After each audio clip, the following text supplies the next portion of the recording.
So why do you think the Thrive program is important for ACC? I think Thrive is actually really important for ACC because not only does it help us be our best selves at work, I actually think it has wide flowing effects for Aotearoa as well.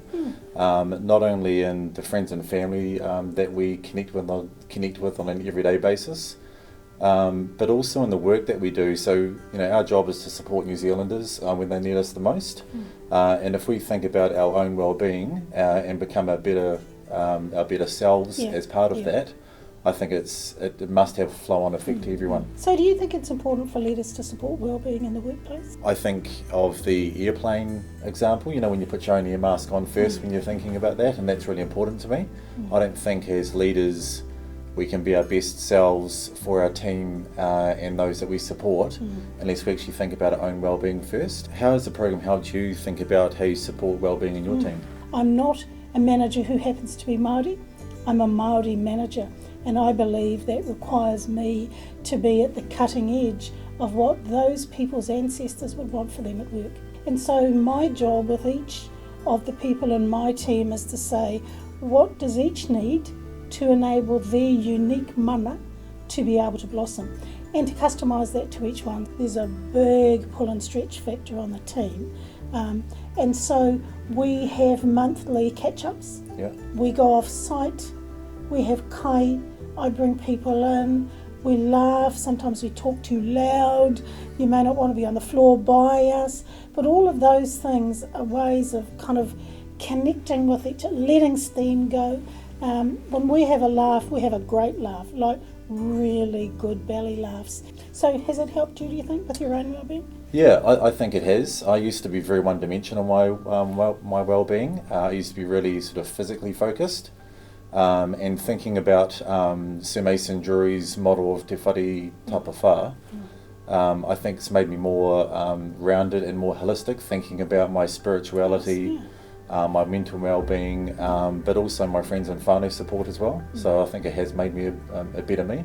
The te whare tapawha model sort of helped me puts it all together and actually makes me be more purposeful and have a more focused aspect in my spirituality, which is something that I never really thought about a lot. I think you and I were at the same opportunity to listen to Sir John Kirwan.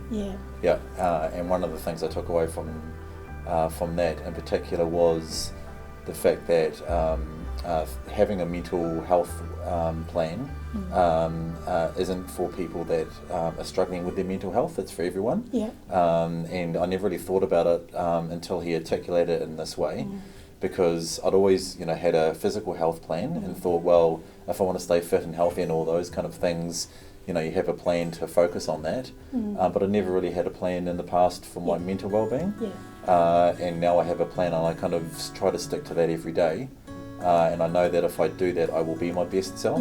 Has te whare tapawha helped you think about your own well-being? There's a whole lot of ways to describe it, but one of them is there another power higher than you think about?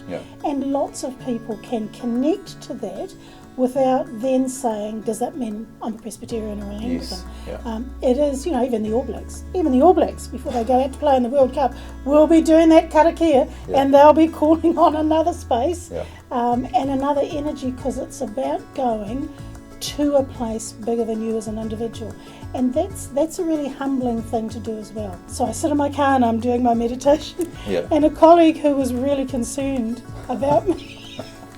So I've got myself into a place of Zen. I'm communicating with my higher power, and she was really worried about me, so she knock on the window, which of course brings you back to the physical realm really quickly, and was concerned and asked, are you okay? And I said, well, I was in a really good space. Now, do you think it's important for ACC to take an active role in Mental Health Awareness Week? At the end of the day, the most important thing is we are each the guardians of our own well-being, and nobody else can take that role on for us. Yes, there's workplace conditions which we as an organisation and as employers can help with, but how we journey through our workspace really is our own stuff.